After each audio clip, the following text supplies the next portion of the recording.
보기 좋은 날입니다. 미국 캘리포니아의 가장 오래된 사형수 중 한 명인 클라렌스 레이 알렌이 형이 집행되기 전에 한 말입니다.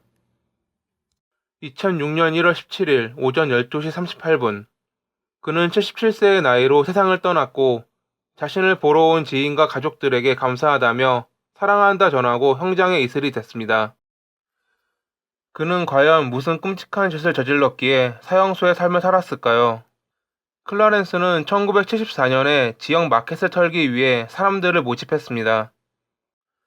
모집된 인원 중에는 자신의 아들인 로저도 포함되어 있었는데 클라렌스는 아들을 이용해 강도짓을 수월하게 할 방법을 떠올립니다. 이미 마켓 주인의 아들인 브라이언트 슐레트 비치의 열쇠를 복제한 클라렌스는 범행일날 로저의 여자친구인 메리 슈키트를 이용해 브라이언을 밖으로 유인한 겁니다. 그날 클라렌스는 1,500달러 가량의 물품을 훔쳤고 아무에게도 들키지 않는 완전 범죄를 이룬 듯 했습니다. 하지만 불안해하던 메리가 브라이언에게 강도행위를 실토했고 그는 분노하며 밤늦게 클라렌스의 집에 방문해 그녀가 한 말이 사실이냐 물어봅니다.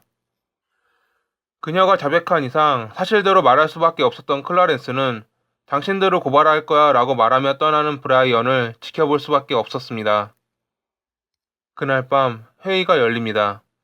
범행을 저질렀던 공범들을 모은 클라렌스는 좀 있으면 경찰들이 들이닥칠 테니 후에 재판을 받을 때 유리하게 진행할 방법을 알려줍니다.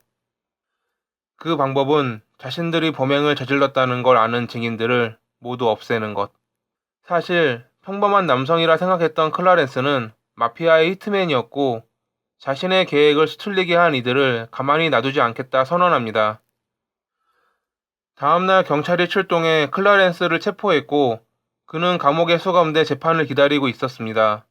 그 사이 그의 명령을 받은 부하들은 증인을 처리하기 위해 움직입니다. 우선 그의 범행을 발설한 메리를 비롯해 고발한 브라이언과 그들의 지인 4명이 그가 보낸 부하에게 죽임을 당합니다. 증인대에 설 사람들이 4명이나 사라진 겁니다. 아마 클라렌스는 이렇게 본보기를 보이면 남아있는 증인들이 재판에 참여하지 않을 것이라 생각했을 겁니다. 하지만 그들은 용감했습니다. 그의 재판에 참여한 배심원단과 증인들은 언제 자신들이 피해자들처럼 죽을지 몰라 두려워했지만 절대 물러나지 않았고 1981년에 23일 동안 열린 재판에서 그는 배심원 만장일치로 유죄를 판결받습니다.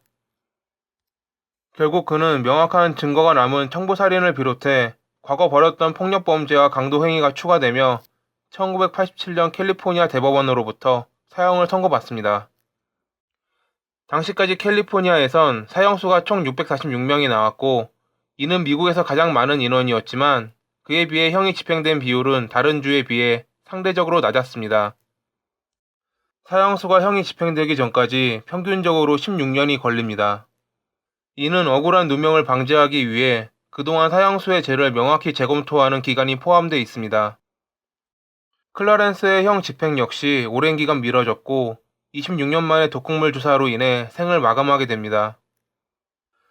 그렇게 캘리포니아에서 가장 오래된 사형수는 사형제 폐지를 외치는 시위대 200명을 뒤로하며 생을 마감했고 피해자들의 가족들은 악마의 죽음에 기쁨의 눈물을 흘렸습니다.